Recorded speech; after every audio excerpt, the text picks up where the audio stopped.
I've been holding this in for a long time and I think it's been eating at me. I don't talk about it much because I don't want people to think I'm exaggerating or making things up. But every time I replay it in my head, it feels as raw and as vivid as the night it happened. I was there. I felt it, I smelled it, I bled because of it. It still wakes me up at night. Maybe telling it straight through will help me get it off my chest once and for all. It happened when me and my boyfriend Andy, along with our friends Steve and Kathy, went camping in Ocala National Forest in northern Florida. This was supposed to be a week-long hiking and camping trip. We were all in our mid-20s, working regular jobs, constantly dealing with stress and deadlines, and we thought a trip out into the wilderness would give us the escape we needed. We planned it for weeks, bought new gear, and packed enough food and supplies to last us. We were so excited when Saturday morning came. The drive up was smooth, about a couple of hours, with the windows down and the air warm but comfortable. The day itself was perfect. Clear skies, the kind of golden sunlight that makes everything look almost unreal. The forest, once we stepped out, was alive. Towering trees, shadows stretching across the trails, the distant sound of woodpeckers, and a freshness in the air you never get in the city. At one point, we even saw a deer just standing in the middle of a clearing watching us. Steve tried to snap a picture, but it darted off before he could. That little moment made us all smile. It felt like we were in some postcard version of nature. We hiked for hours on one of the easier trails. We weren't trying to push ourselves to exhaustion. It was more about taking it slow, enjoying the views, snacking, taking photos. By afternoon, we were ready to set up camp. We stumbled into a clearing that looked strange, like maybe it used to be an old campground or even a small trailer park. It was abandoned, overgrown, half forgotten. Old fire pits filled with weeds, a few rusted metal scraps sticking out of the dirt. Most people would have taken one look and kept going, but for us, it felt adventurous, like finding a hidden spot no one else knew about. We thought we were being bold and different, setting up camp in a place with history. Looking back now, I regret that decision more than anything. We pitched 2 tents, me and Andy in one, Steve and Kathy in the other. We gathered firewood, set up a small pit, and got settled. That first night started out amazing. The fire crackled, giving off that sweet with smoke smell that always makes camping feel so cozy. We had a few beers, not enough to get drunk, just enough to feel loose. Kathy hooked up a little portable speaker and we danced like idiots around the fire, laughing until our sides hurt. We told stories, roasted some marshmallows, and for a while it really felt like nothing could touch us. It was one of those rare nights where everything feels light and carefree. I fell asleep next to Andy with a smile on my face, thinking it might be one of the best weekends of my life. But that feeling didn't last long. I woke up sometime in the middle of the night with this sharp, burning smell in my nose. At first, half asleep, I thought it was just the remnants of our fire drifting into the tent. But when I opened my eyes, the air inside was hazy, my throat felt raw, and I heard this loud crackling sound outside. I unzipped the tent flap and froze. There were flames everywhere. Not just a small fire, but an entire wall of fire stretching across the trees, roaring, moving fast, lighting up the night with this terrifying orange glow. It looked like the forest itself had come alive and was trying to consume us. I screamed for Andy, shaking him awake. He shot up, eyes wide, already coughing from the smoke. We didn't even stop to think. We scrambled out barefoot into the dirt, choking, eyes stinging. I sprinted to Steve and Kathy's tent, slapping the sides, screaming their names until they burst out. They looked half asleep, confused, but then their faces twisted with terror when they saw what was happening. The fire was already circling us, 3 sides cut off, and the only way out was through the unburned woods behind us. We didn't grab our gear, there wasn't time. I snatched my phone and wallet from the floor of the tent. Andy grabbed his flashlight. Steve and Kathy just managed to pull a few things before we all bolted. The woods at night are not forgiving. We ran barefoot, tripping on roots, tearing our skin on branches, coughing so hard our chests felt like they were going to split open. Andy's flashlight beam was bouncing wildly, barely showing us enough to keep from smashing face first into trees. Kathy was hacking behind me, almost choking, while Steve kept yelling at us to keep moving. The fire wasn't far. Every time I glanced back, I saw that monstrous glow right behind us, eating up the forest, throwing sparks into the air. I was panicked, shaking, certain this was how I was going to die. Not from old age, not from sickness, but burning alive in the middle of nowhere. My lungs screamed, my legs burned, my feet were bleeding, but none of it mattered because the only thought in my head was, we have to get out. And then it got worse. Out of the dark ahead of us, figures appeared. At first I thought maybe it was firefighters, maybe locals who came to help. But when they stepped into the faint glow of Andy's light, my stomach dropped. They were wearing masks, cloth masks with crude painted faces, rings around the eye holes.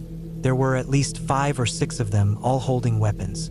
Baseball bats, a chain, what looked like heavy belts. Before we could even react, they were on us. One grabbed my hair and yanked me so hard I hit the ground. Pain shot through my ribs when he jabbed me with the end of his bat. I screamed, curled up, but he kicked me in the stomach so hard I could barely breathe. Andy lunged to pull me up, but another swung that chain across his back. The sound of it snapping against him was something I'll never forget. He dropped to his knees, groaning. Steve tried to shield Kathy, but one of them slammed a bat into his shoulder and he crumpled. Kathy was crying, trying to drag him up, but they just kept hitting. It wasn't just the blows. The words they hurled at us were worse. Filthy, vile threats, laughing at our fear, promising things I can't even bring myself to repeat. They wanted us terrified. They fed off it. The hits kept coming. My arm throbbed, maybe broken. My feet were shredded from running. My whole body shook. And in the middle of that chaos, it hit me. The fire. They must have started it. They drove us into their trap. That fire wasn't an accident, it was bait. I don't know how long it lasted. Felt endless, but it must have been minutes. At one point, Andy grabbed my hand, pulled me up, and we just bolted. Steve and Kathy stumbled behind us, sobbing, limping, desperate. And then something strange happened. The masked men stopped. They didn't chase us. Instead, they yelled after us. Their voices filled with anger, but also something else. Fear. Something had spooked them. I don't know what, and I don't care. We didn't stop to figure it out. We kept running, tripping, clawing our way through until the trees started thinning. And then, like some miracle, we stumbled onto a road. Ahead of us was a small town, quiet, empty at that hour.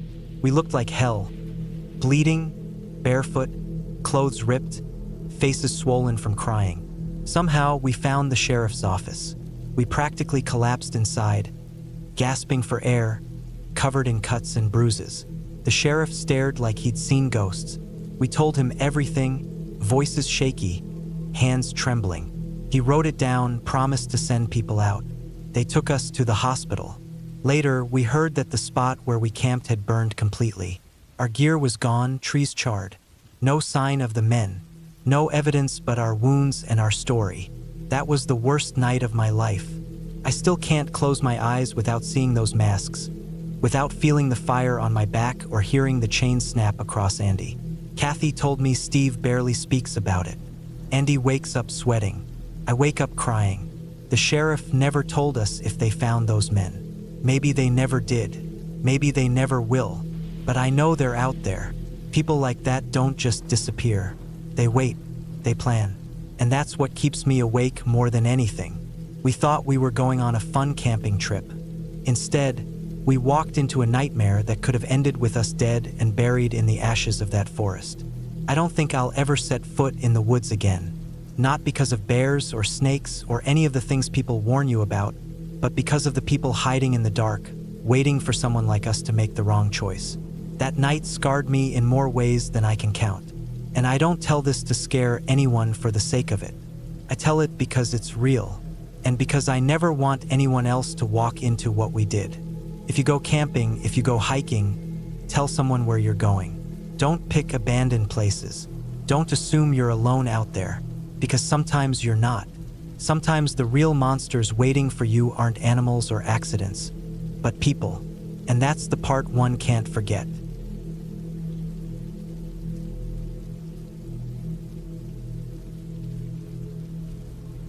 During the summer of 2013, when I was in my mid-20s, my friend Rachel asked if I wanted to join her, her boyfriend, and a couple of his friends on a camping trip up in the Catskills. It was shaping up to be a hot, dry summer, the kind where the air felt like it could crackle from the heat, and when she asked, I didn't even have to think twice. I said yes right away. For most people, it would have just sounded like a fun trip, but for me, it was more than that. It was my first ever real camping trip. The reason it was my first wasn't because I didn't have the chance before. It was because my mom never let me. She had this fear about me being in the woods, a fear that went all the way back to when I was 3 years old. I don't remember the incident myself, but I've heard the story enough from my mom to know it by heart. Apparently, my dad had taken me with him to a state park where some of his old college friends were having a barbecue. He was flipping steaks, hanging out, not paying attention, and I wandered off, a 3-year-old disappearing into the trees. My dad and his friends ran through the park in a panic until they heard me crying. By the time they found me, I was hysterical. When Dad brought me home, Mom was furious, not just at him, but at the situation. After that, she never let me go near the woods again. No hiking, no camping, no summer camps. Just this unspoken rule that forests were off limits. So when Rachel invited me, it felt like breaking out of something I'd been locked in my whole life. It was a chance to finally see what I'd been missing. I was excited beyond words. Rachel and her boyfriend picked me up in her old Honda along with his 2 buddies, and we drove up toward a place called Papton Reservoir. The reservoir sat about 12 miles from the nearest town, surrounded by heavy woods and a highway running along its southern edge. There were a few cabins here and there, some campgrounds and a boat launch, but otherwise it was quiet and isolated. The drive itself took hours, and by the time we pulled into a gravel lot by the peninsula where we'd camp, I felt like I was stepping into another world. We unloaded the car, pitched our tents, gathered wood, and built a small fire by the water. Dinner that night was beans and hot dogs cooked over the flames, washed down with a few beers. I sat there watching the sun dip low over the water, listening to the crackle of the fire and the low voices of the others, and thought that I finally understood what people loved so much about camping. When we crawled into our sleeping bags later that night, I fell asleep feeling like I was starting something I should have started years earlier. The next morning, we rinsed off at the shoreline. The water was shockingly cold, but it felt good against my skin. The guys skimmed stones across the water while me and Rachel decided to cross the highway and explore the dirt road lined with scattered cabins. Most of them looked empty, weather-beaten wood with shutters closed tight. As we walked further down the road, we drifted into the trees. I had a compass with me, partly because I wanted to feel prepared and partly because of that old story my mom had told me. I checked it constantly, half joking to Rachel that since she was worried about the direction of her relationship with her boyfriend, I'd be in charge of the direction of our hike. She laughed, but the truth was I wasn't joking entirely. Something about being in the woods made me uneasy. As we walked, I started to feel something else, a tightening in my stomach. The trail around us, the twisted branches, the dark earth. It all felt so familiar, too familiar. I stopped dead in the middle of the path. My chest tightened. I remembered the dreams. When I was around middle school age, I used to have recurring nightmares. They were always the same. I would be walking in a forest, dark and twisted, until I came upon a small stone structure. One room, no windows, no light inside. In the dream, I couldn't run. My feet felt rooted to the ground. And then something would come out of the shadows, a figure with skin like bark and hair like flames. It would smile at me, its teeth bloody, before walking into the dark of the little stone house. I always felt that if I followed it, I would never come back. Those nightmares haunted me for years. I'd wake up soaked in sweat. My mom thought they were connected to that time I got lost in the woods. My dad thought it was just school stress. No one could explain it. And then one day in high school, they just stopped. I was relieved and I moved on. I didn't think much about them anymore. But standing there in those Catskill woods, I felt like I'd walked right into one of those dreams. Everything about it, down to the way the light filtered through the trees, felt like déjà vu so strong it made me nauseous. I didn't tell Rachel the full extent of it then. I just brushed it off, forced myself to laugh, and we walked back. Later, around the fire, she joked about it, turning it into a funny story for the group. That sparked a long conversation about déjà vu, past lives, strange coincidences. The guys tossed out theories while drinking beer, and I sat there thinking how unsettled I really was. The next day, we planned a longer hike into the woods. The air was hot and sticky, the bugs relentless, but I didn't care. I wanted to prove to myself that I wasn't going to let my nerves ruin the trip. We hiked for hours, stopping for lunch. Eventually, I needed to step off the trail to use the bathroom, so I wandered about 50 yards away until I found a spot. When I finished and turned around, I froze. The treetops beyond the ridge looked familiar again, the same way they had in my dream. That crawling sense of déjà vu came back, stronger than before. I told myself to stop, to go back to the group, but curiosity pushed me forward. I climbed the low rise and looked down. My stomach dropped. There it was, a concrete structure, shoulder height, about the size of a shed with a slanted roof. Its entrance was narrow and swallowed in shadows. It wasn't identical to the stone house from my dream, but close enough that something deep inside me recognized it instantly. I knew I'd seen it before, even if only in my nightmares. I felt sick. My legs wanted to run, but I couldn't move. I kept staring. What if the thing from my dream was inside? I told myself monsters weren't real. I told myself I was being stupid, but I couldn't leave it alone. I stepped closer, crouched down, and peered into the dark. At first, I only saw piles of dead leaves and sticks, but then I noticed a shape beneath them. I brushed the debris away with my hand and revealed a boot. An old boot, cracked and worn, the leather stiff. Against my better judgment, I grabbed it and pulled. As it slid free, a length of bone came with it. I recoiled instantly, my chest seizing. It wasn't an animal. I didn't need to be an expert to know it was human. I stumbled back, then turned and ran as fast as I could back toward the trail. My lungs were burning by the time I reached Rachel and the others. I told them what I'd found, breathless, shaking. They didn't believe me at first, not fully, until I convinced them to come with me. We went back to the structure together. When they saw the boot, the bone, they went pale. Someone pulled out a phone and called the police. We waited nearly an hour before 2 officers arrived, walking us back to the site. They took one look, called for backup, and soon the place was treated as a crime scene. The cops asked me how I'd found it. I told them I had wandered off to use the bathroom and spotted the structure. I didn't mention the dreams, not then. I just said curiosity drew me over. After a while, they said we were free to go. Back at camp, I couldn't calm down. The guys wanted to stay, talking about how wild it was to see a real skeleton out in the woods. Rachel drove me home that night. I didn't sleep much. The next day, I called my mom. I told her everything, even about the structure. She went quiet when I said the location. Then she admitted that the place where I'd gone missing as a toddler was right by that same reservoir. The reason it felt familiar wasn't just the nightmares. I had been there before. Later, I contacted the police again. They told me the body was likely that of a hunter. The scraps of camouflage clothing supported that. They thought he might have been injured, crawled into the structure, and died there, hoping someone would eventually find him.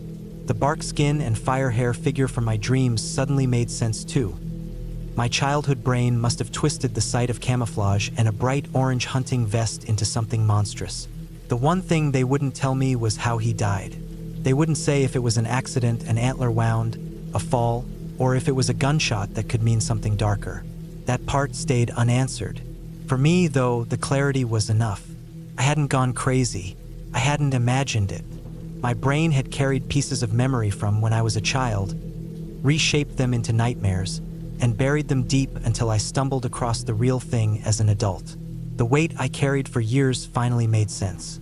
Even now, I still think about that trip. I think about how close I came as a kid to wandering off further into those same woods. I think about the man who died in that structure, alone, waiting for someone to find him. And I think about how, after all those years, I ended up being the one who finally did.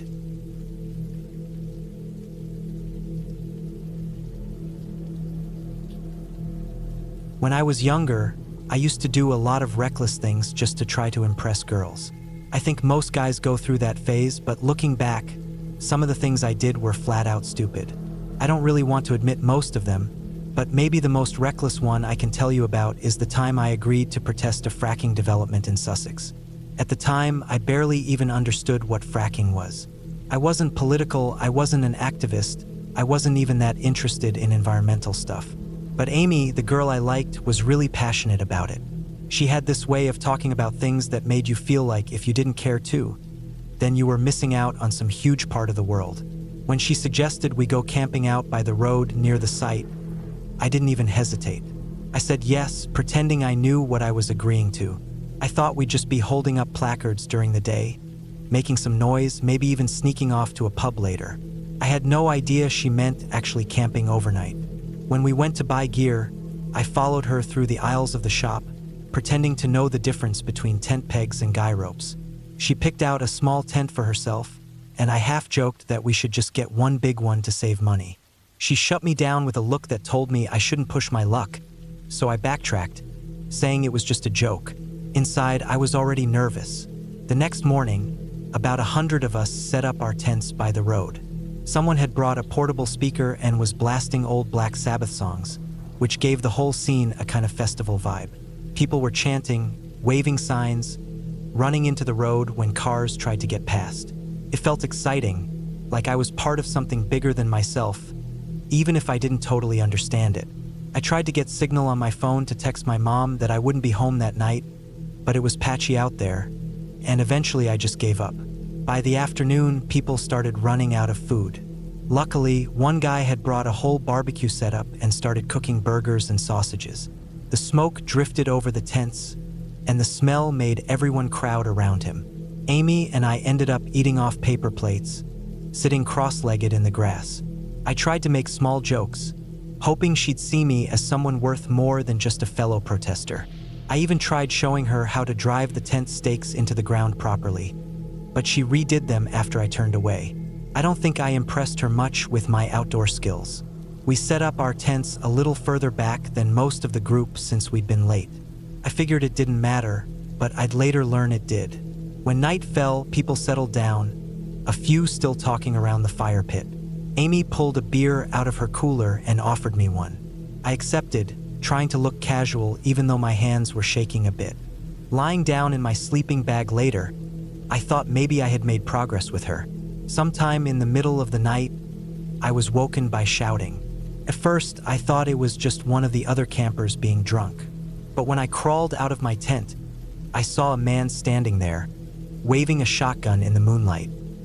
His voice was harsh and angry, and though I couldn't make out every word, the weapon in his hands said enough.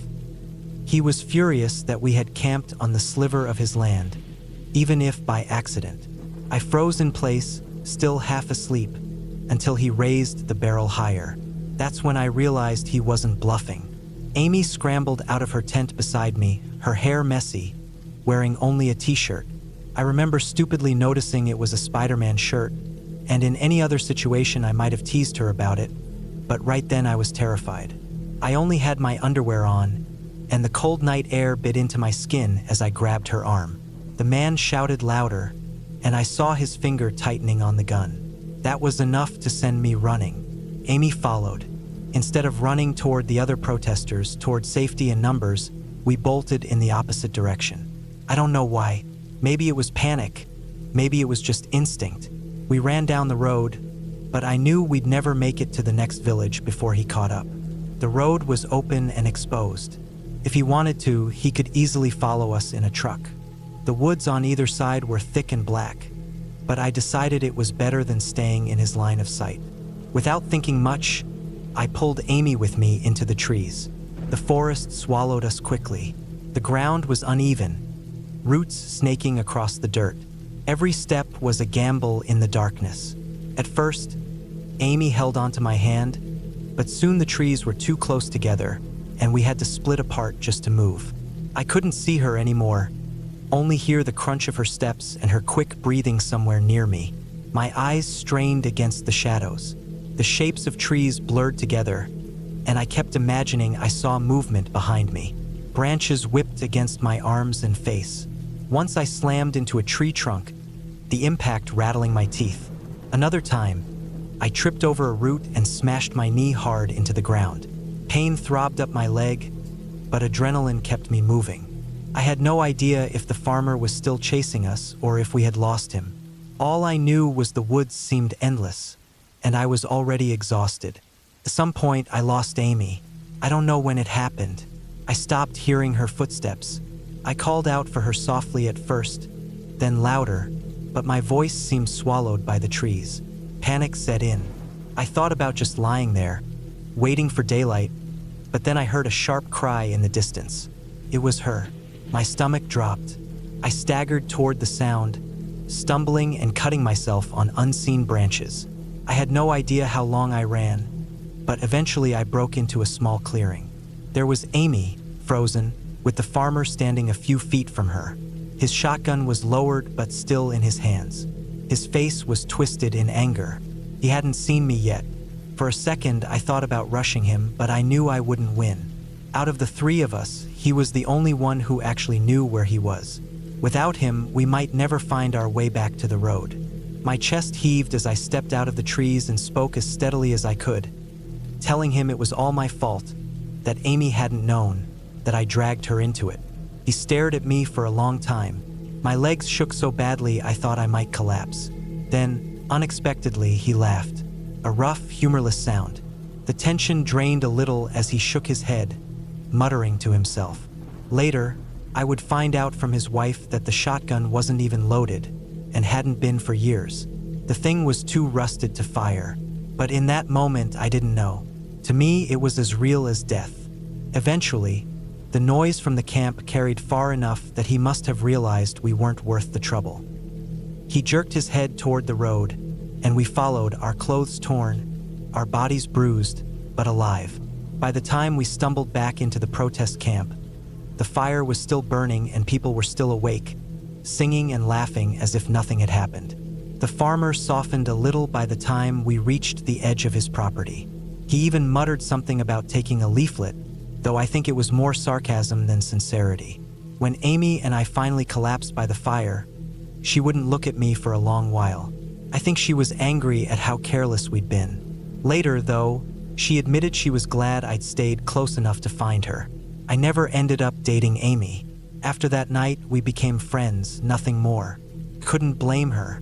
The truth was, I hadn't joined the protest for the cause, only for her, and she must have sensed that.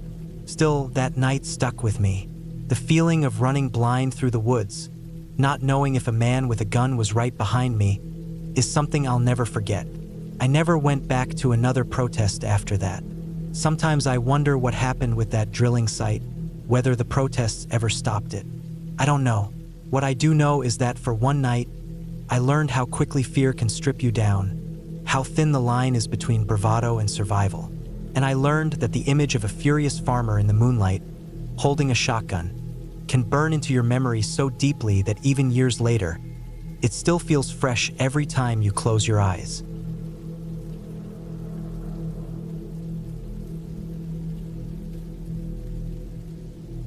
I never really thought much about camping alone until that trip. Most of the time, I had gone with friends or family, and even then, I wasn't the most experienced outdoors person. I just liked the idea of being out in nature, away from noise, away from traffic, and away from screens. The trip I'm about to tell you about wasn't supposed to be anything big. It was just a random plan I made when I had a few days off work. I grabbed my tent, a sleeping bag, some food, a small stove, a couple of bottles of water, and drove out toward a forested area about 2 hours from home. I didn't pick it for any special reason. It was just random, a place that came up on a map with a trail and a lake nearby. When I got there, it was late afternoon, and the sun was dropping lower. The dirt road into the woods was rough, and my car bounced the whole way until I found a small opening by the side of the trees. It wasn't an official campsite, just a flat patch of earth where people had clearly set up before. There was a blackened fire ring and some trash that someone had half buried. I parked there and carried my gear a little deeper in, thinking I'd get more privacy. I liked the idea of being surrounded by trees, of not seeing the road or the car. I found a spot about 50 yards in, a small clearing with pine needles thick on the ground. It smelled sharp and earthy, and the forest was quiet in that way where you could hear a bird flap its wings. I set up my tent slowly, hammering the stakes into the dirt, then spread my sleeping bag inside. It felt good to be on my own. No voices, no distractions, just me and the sound of the forest. After I boiled some noodles and ate, I sat with my back against a tree, watching the last light fade through the branches. When night finally came, it was darker than I expected. No campground lights, no houses nearby, just the thin glow of my lantern inside the tent. I laid there for a while, listening to the wind moving through the branches. It was peaceful at first, but after a while I started picking up on other sounds. Twigs snapping in the distance, a shuffle in the leaves. Nothing close, but enough to remind me I wasn't completely alone out there. I told myself it was deer or maybe raccoons, but still I kept listening longer than I wanted to. At some point I dozed off, but in the middle of the night I woke up. My throat was dry, and I reached for the water bottle beside me. That's when I heard something that made my chest tighten. It wasn't an animal sound this time. It was footsteps, slow, careful footsteps moving across the pine needles. I froze, holding my breath, listening harder. The sound wasn't right for a deer. It wasn't a four-legged shuffle. It was steady, one after the other, like someone trying not to make noise but failing. I didn't move. My tent felt smaller than ever, just a thin layer of fabric between me and whatever was out there. The steps came closer, then stopped. I stared up at the dark shape of the ceiling, waiting. My heart was pounding so hard I thought it might be heard outside. The silence stretched until I thought maybe I had imagined it, but then I heard another sound. A faint exhale, almost like someone breathing out through their nose. I stayed like that for a long time, too afraid to unzip the tent and look. Eventually, the sound moved away. The steps went off toward the trees, crunching lightly until they faded. I sat up and stayed awake until the sky turned gray. By then I had convinced myself it must have been another camper, someone wandering around at night, maybe looking for firewood or checking on something. But the thing was, I hadn't seen a single other car on the road coming in. When daylight came, I stepped outside and walked around the clearing. The pine needles made it hard to see any marks, but near one edge I spotted a spot where the ground was pressed down, almost like a boot print. I tried to shrug it off, telling myself it wasn't clear enough to prove anything, but the unease didn't leave me. I should have packed up right then, but I didn't. I told myself it was all in my head, that I was just not used to being alone. I spent the day hiking a trail down to the lake. It was calm there, with dragonflies skimming the water and fish breaking the surface. I stayed for a while, then headed back in the late afternoon. When I returned to my tent, I noticed something that made me stop cold. My backpack wasn't where I had left it. I had set it just inside the tent entrance before leaving, but now it was lying on its side outside, half unzipped. I crouched down and checked. Some of my food was missing, a bag of jerky and some crackers. My water bottle was gone too. At first I thought maybe an animal had dragged it, but the zipper was pulled halfway down. Animals don't unzip bags. The sun was dropping again, and the shadows stretched longer across the clearing. I knew in that moment I should leave, but it would take time to pack everything, and the thought of carrying gear through the woods in the dark was worse. I decided to stay one more night, but I hardly ate. I just sat inside the tent, clutching my small camping knife, listening as the forest darkened around me. When it was fully night, I heard it again. The steps. This time they didn't stop at the edge of the clearing. They came closer. I could hear the weight of each footfall, slow and steady, circling the tent. My breathing turned shallow, and I tried to stay completely still. The sound of someone walking around me went on and on, crunching over leaves, stopping, then moving again. At one point, I swore I heard the faint click of metal, like something brushing against another object. Minutes dragged into what felt like hours. My legs cramped from being curled up, but I didn't dare move. At some point, the steps faded again, heading into the trees. I stayed awake until the first streak of light touched the fabric of the tent. When morning came, I opened the flap slowly, scanning the clearing.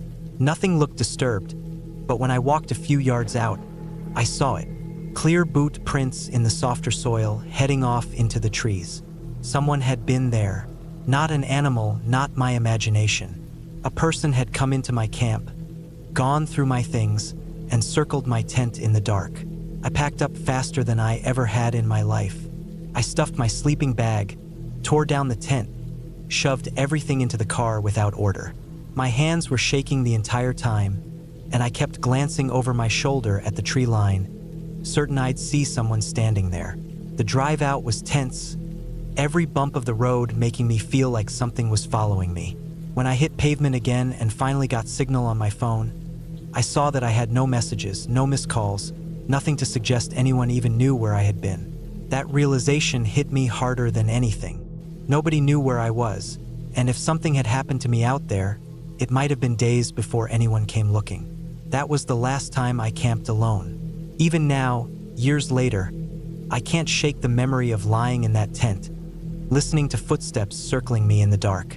It was random, just a trip I picked without much thought, but it left me with a permanent understanding of how vulnerable you really are when you're alone in the woods, surrounded by nothing but trees and silence, and someone out there knows exactly where you are.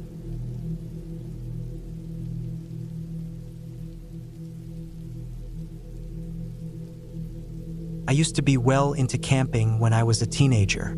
It started when we did the Duke of Edinburgh Award back in school. That was when we learned how to read a map properly, follow a compass, cook half-raw sausages on little stoves, and carry rucksacks that weighed more than we did.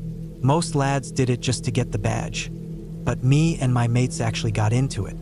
It gave us this sense of freedom, like we didn't need anyone else to tell us how to survive out in the middle of nowhere. After that, every chance we got, we'd head out to the moors or the forests, pile into Chegger's car, and vanish for a weekend. It was never fancy.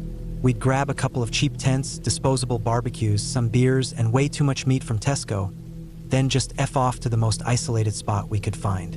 We weren't really the outdoorsy type. Powell was, because he was a rugby lad and built like a tank, but the rest of us were more brains than brawn. I studied drama, Sammy was into physics, Brody was English lit, and Cheggers was engineering. Still, none of us minded trudging through mud and sleeping on roots if it meant we got to be away from everything. By that summer, after our second year at uni, it had become a proper tradition. We wanted one whole week of chaos before internships, jobs, and all the real-life crap that was waiting for us. That first night, we did exactly what we always did. Drank too much, ate burnt burgers, played music on Brody's half-broken stereo, and fell asleep in the early hours. Nothing strange about it. But the next morning, when we dragged ourselves out of our tents, heads pounding, eyes red, there was something different. An old couple had set up camp in the clearing next to ours. Felt wrong straight away. We'd found this place a year before, deep in a little patch of forest far off the main track, and we'd never seen anyone else here. We even made a fire pit out of bricks we lugged in ourselves. There'd never been any sign anyone else had used it. Yet here they were, this thin, wiry old woman with wild frizzy hair and glasses like magnifying lenses, and a massive bloke with a beard down to his chest and a ridiculous hat covered in badges and pins. We all glanced at Powell because he had a habit of mouthing off to strangers, but he was still half asleep and wandered away into the trees without saying a word. That left the rest of us to go over and be polite. When I got a proper look at the bloke, something clicked. I knew him. He'd been my art teacher in secondary school years earlier. Clean shaven back then, but I could see it under the beard. He admitted it when I asked. He even laughed about it, said he was surprised I remembered him. He introduced the woman as his partner, and she called herself Sainsbury's like the supermarket. She actually insisted on it, smiling like it was the funniest thing in the world. We helped them pitch their tent, trying to play it cool. It seemed almost exciting to meet someone from the past out here. He told us they'd parked in the same car park we had and said they'd used our fire pit before. That didn't make sense to me, but I didn't think much about it. We went hiking that afternoon, came back at dusk, and they were waiting around the fire. Powell still hadn't come back, which wasn't unusual. He often disappeared to be on his own. That night was when it all turned. We sat around eating steaks and drinking beer while my old teacher told us stories about his life. He talked about teaching, about being a hippie in the 60s, about being in the army. He had this way of talking that drew you in. I couldn't tell how much of it was true, but we listened anyway. The woman, Sainsbury's, sat beside him with that wide-eyed grin, only chiming in every so often. I noticed they hadn't brought out any of their own food or drink. They just ate what we had. At the time, I brushed it off. Later, when most of the lads had passed out or stumbled into their tents, he pulled out a pocketful of drugs. Weed, pills, tabs, mushrooms. Way more than I expected. He kept trying to push it on me. Acid, then pills, then mushroom tea. He and the woman insisted over and over. I refused every time, only smoked a bit so Cheggers could have some too. But the way they pressed me made my skin crawl. The mushrooms especially. He said they'd picked them that day, which was impossible. They were dried and packaged. He was lying, and I knew it. Still, Cheggers grabbed a cup of the mushroom tea before I could stop him and downed it. Soon he was wandering the woods, giggling, seeing things that weren't there. I was panicking. Sammy and Brody were asleep, Powell was still missing, and I was the only one left to keep track of anything. The couple wouldn't leave me alone. Every time I turned, there was a hand on my shoulder, a cup at my lips, someone telling me to just relax. Let go. It's free, no strings attached. I started to feel dizzy, sick, and terrified. I vomited into the leaves, which only made me feel more sober and more aware of how wrong everything was. That's when it got worse. Both of them had their hands on me, rubbing my shoulders, pressing the cup into my mouth, whispering about communes and free love, asking me to take my clothes off. Their touches weren't gentle. They were probing, testing. My stomach knotted, my chest went cold, and I tried to push them away. He tried to shove a pill between my lips. I spat it out and shouted, my voice cracking. Cheggers was shouting about fairies in the woods and collapsing into a heap. My old teacher's face twisted in the firelight, his beard seeming to split, his eyes hollow and dark. It was like he was turning into something else. I knew it was the drugs, the panic, but it felt real enough in that moment. I was about to bolt when a scream came from the trees. It wasn't an animal. It wasn't human either, not at first. It was raw, furious, ripping through the forest. Then I saw him, Powell, charging out of the trees with a branch bigger than a baseball bat, roaring at the top of his lungs. He swung the stick and smashed their tent flat with one blow. The couple jumped back, startled. He advanced on them, screaming at them to leave, swinging the branch like a weapon. The old man scrambled to pull up his trousers, dragging the woman by the arm. They stumbled away into the woods, chased by Powell's fury. I collapsed on my knees, shaking. Powell came over, cracked open a can of Coke, and pressed it into my hands. The sugar, the cold fizz, the sheer normality of it helped pull me back. My vision cleared. My heart slowed. I could breathe again. I passed out soon after, and when I woke in the morning, the others were crawling out of their tents, groggy and confused. Powell was there, calm as ever, saying he'd made sure the couple left, watched them drive off. He hadn't drunk or smoked anything that night, so he'd been the only one sober. That's why he'd gone off. He needed space after recognizing the old man. He told us then, quietly, that when we were younger he'd had bad experiences with that teacher. Nothing he wanted to detail, but enough for him to have hated the man for years. He'd even heard rumors that the teacher had left our school because of other accusations, though nothing was ever proven.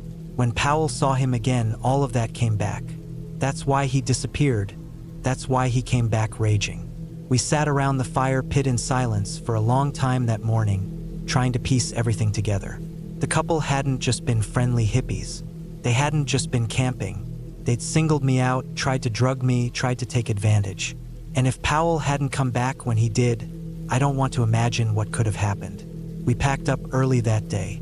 None of us said it out loud, but the trip was ruined. The whole tradition felt ruined. The freedom we used to feel out there was gone.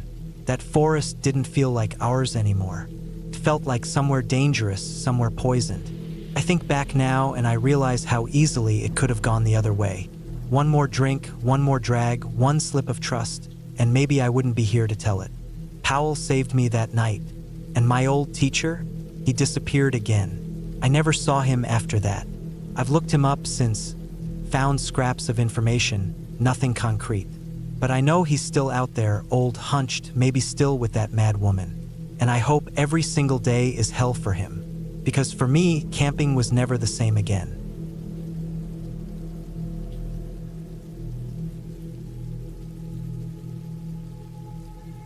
About 6 years ago, I was dating a girl I'll call Julia. We had been together for about 8 months when the story I'm about to tell happened. At the time, I thought we were doing great. We met on a dating site, went on a handful of dates, and quickly turned serious. We didn't live together yet, but we spent most weekends together, took little vacations, and had become the kind of couple who was always planning the next getaway. I'd been thinking about asking her to move in, maybe even proposing one day. She always talked about how much she valued her independence, and I didn't want to make the mistake I'd made in my last relationship by moving too fast. From my side, I thought everything was solid, and I was genuinely happy with her. But looking back, I was completely blind to what was brewing under the surface. We had never gone camping together before. I'd done it plenty as a kid, but for Julia it was new. Since we didn't want to spend forever on the road, we picked Rhode Island as the spot. It seemed perfect, close enough for a short drive, scenic, with plenty of campgrounds. We picked one that looked just right, not too crowded, not too isolated either, and right near the coast so we could spend the second half of the trip in an Airbnb by the water. Early fall in New England was beautiful. The drive itself was almost magical, winding through thick forests and small towns. Julia kept pointing at the scenery, gasping about how stunning everything looked. Her excitement was infectious. In those moments, sitting behind the wheel with her laughing beside me, I honestly felt like life couldn't get better. When we arrived, we realized we'd chosen one of the most secluded spots in the campground. Our site was tucked away at the far edge, bordered by dense woods with a quiet little pond only a short walk away. The afternoon sun sparkled off the water, and the trees were beginning to turn red and gold with the season. I remember telling Julia the place was idyllic, and I probably sounded over the top, but I meant it. That first evening was perfect.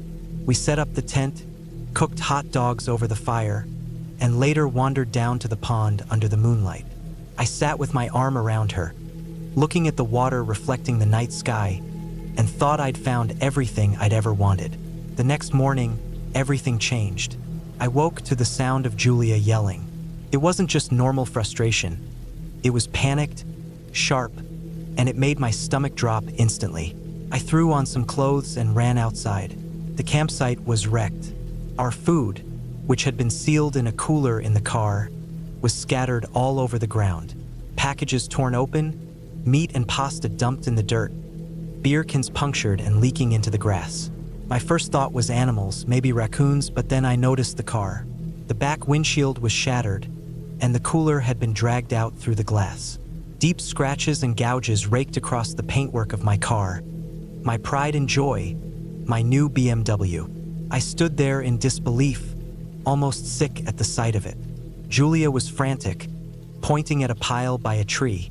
Our phones, both of them, smashed to pieces, glass and plastic everywhere. That didn't make sense. I knew for a fact we'd fallen asleep in the tent with our phones beside us after watching videos. The more I thought about it, the less sense it made, but at the time I was too overwhelmed by the mess to dwell on it. Julia then pointed at the woods where some of her clothes had been tossed, specifically underwear hanging off branches. She immediately jumped to a theory: drunk frat boys. She swore she'd seen a group like that setting up camp on the other side of the site when we first arrived. According to her, they must have done all of this during the night to scare us. When I asked if she'd actually seen them, she got vague, saying she thought she had but wasn't sure. I didn't push it. My brain was still stuck on the broken windshield and the cost of repairing it. The ranger eventually came by after we called. He was casual about the whole thing, saying it was probably just kids fooling around, not much to be done. He told us to stay alert and left. Julia insisted we shouldn't cut the trip short, that we could pick up more supplies at the camp store, tape a tarp over the windshield, and salvage the vacation. I thought it was insane to stay after something like that, but she seemed almost desperate to convince me, so I agreed reluctantly. Later, we walked to the store for replacements. On the way, we argued over something stupid, what kind of hot dogs to buy. But Julia snapped. She accused me of never listening to her, of never valuing her opinions. Felt like it came out of nowhere. She stormed off, leaving me to finish shopping alone. When I came out, I couldn't find her. Instead, I ran into a small group of guys around our age. They didn't look like frat bros at all, just regular campers.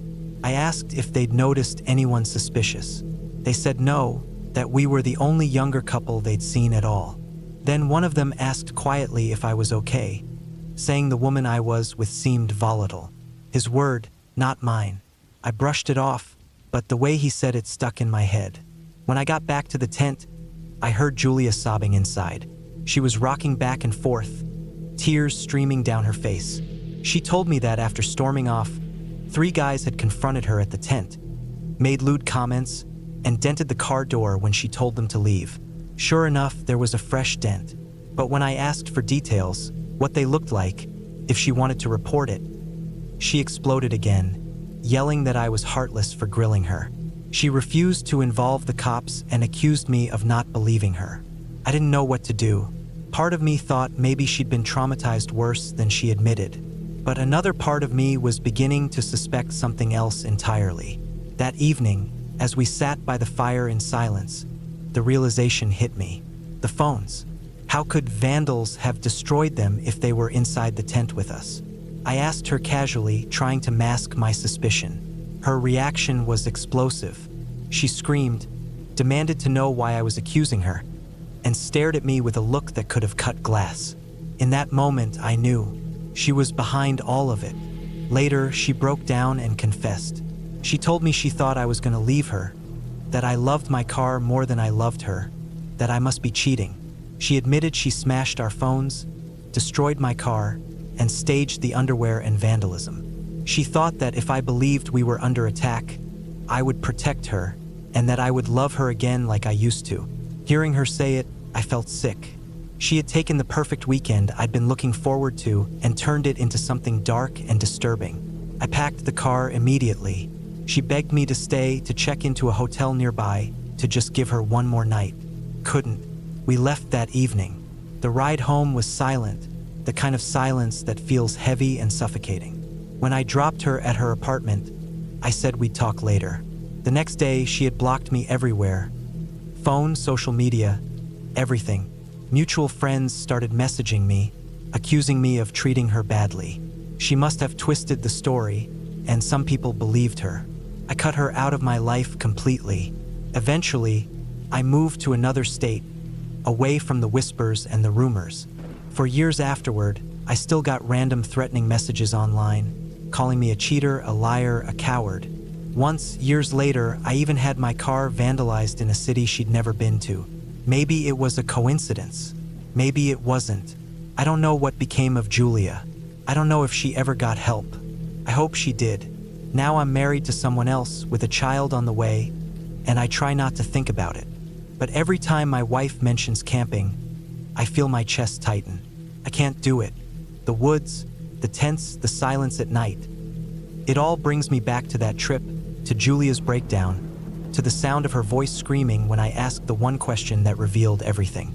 That trip was supposed to be 2 weeks of peace, love, and adventure. Instead, it shattered everything I thought I knew about the person I loved. It taught me how quickly something beautiful can twist into something terrifying. And it left me with a fear that still lingers, long after the relationship ended. I haven't camped since, and I don't think I ever will.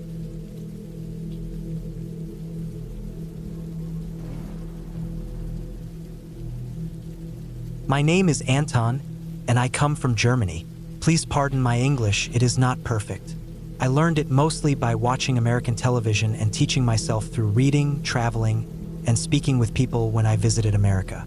I am an adventurer and a hiker, and I spend most of my time outside in the wilderness. Over the years, I have hiked and camped in many parts of Europe: Alps, Carpathians, Pyrenees, the Dolomites, the forests of Scandinavia, and more. I lived for these journeys. Anywhere in Europe worth visiting, I have probably already gone. But as the years passed, I began to feel that Europe was no longer enough for me. I wanted something greater, something unknown to me. For a long time, I dreamed of the Appalachian Mountains in the United States. I had read about them, I had seen them in movies and documentaries, and of course, I had come across all the chilling stories that people connected to them. Mysterious disappearances, strange encounters, and the rugged beauty of the backwoods. I wanted to see for myself what it was like. I am a solitary person and a solo hiker by nature. I enjoy being alone, challenging myself, surviving with only what I carry, depending on no one but me. In all my time in the wild, I have faced only minor troubles. Bad weather, blisters, a sprained ankle, once a bear in Romania that only sniffed around my camp and left. I felt confident.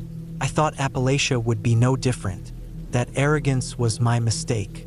In the summer of 2014, I finally flew to the States for my first long visit. I stayed a few days with some friends I had met online, people I had known for years but never met in person.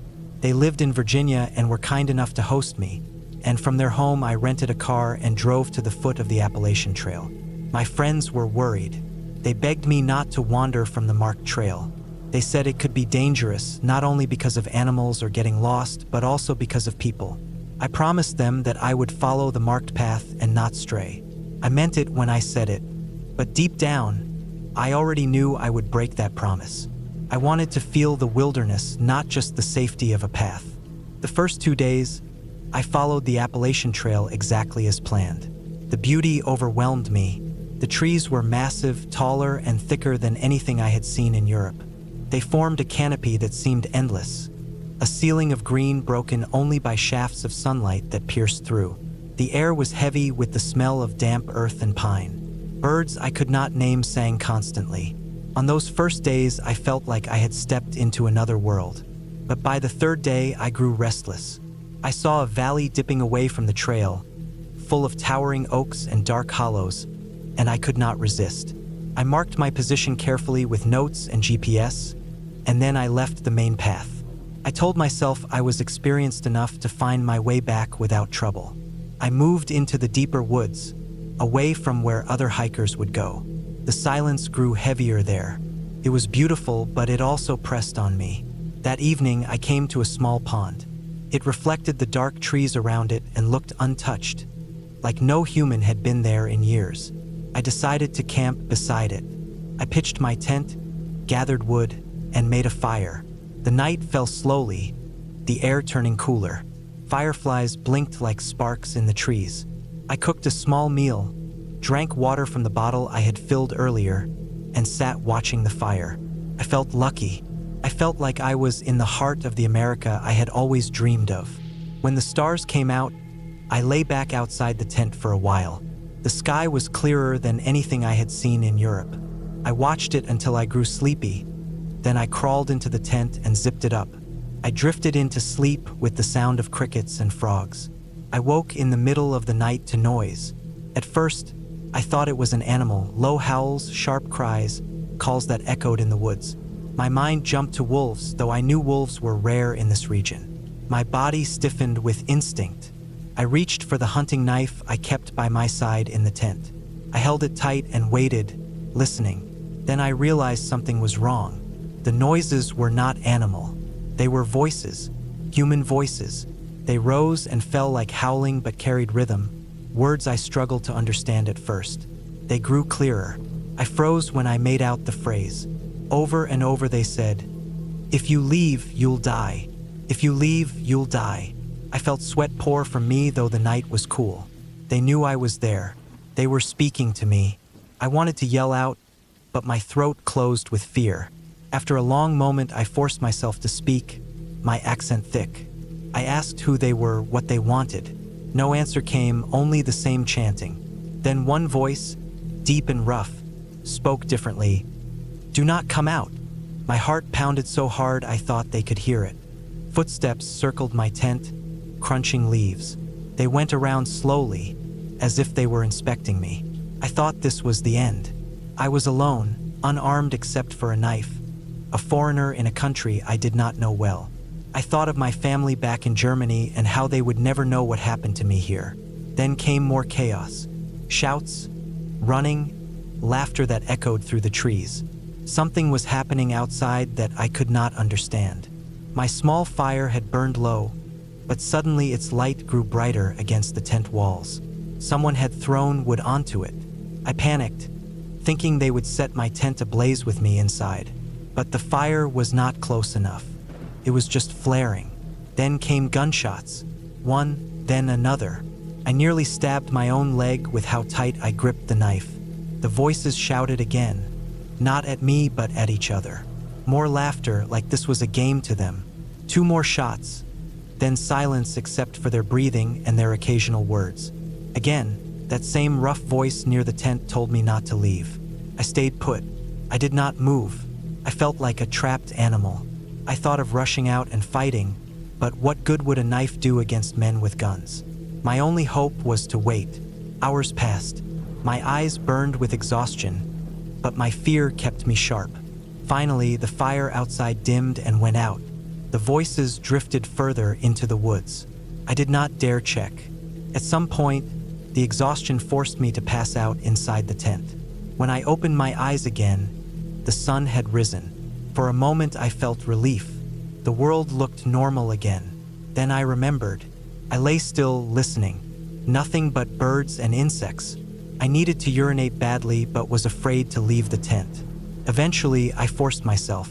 I unzipped the tent, knife in hand, ready for anything.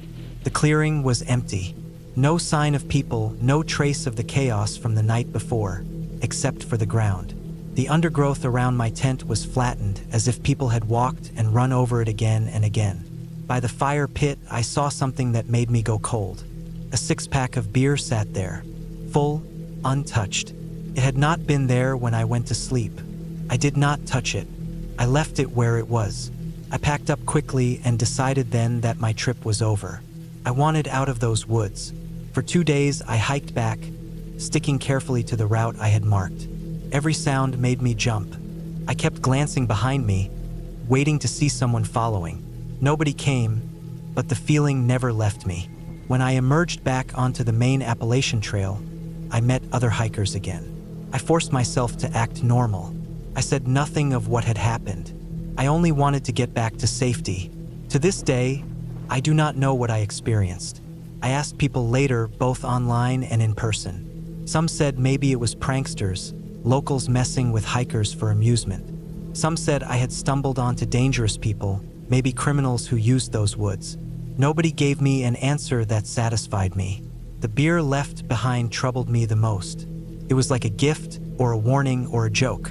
I have hiked the Appalachian Trail again since then, but never alone and never leaving the marked path. I still think about that night often. I tell myself it was only a cruel prank, nothing more. But deep inside, I know that something about it was too deliberate, too heavy with menace. Appalachia is beautiful, yes, but also dangerous. I will go again someday because that is who I am, but I pray I never meet those men again.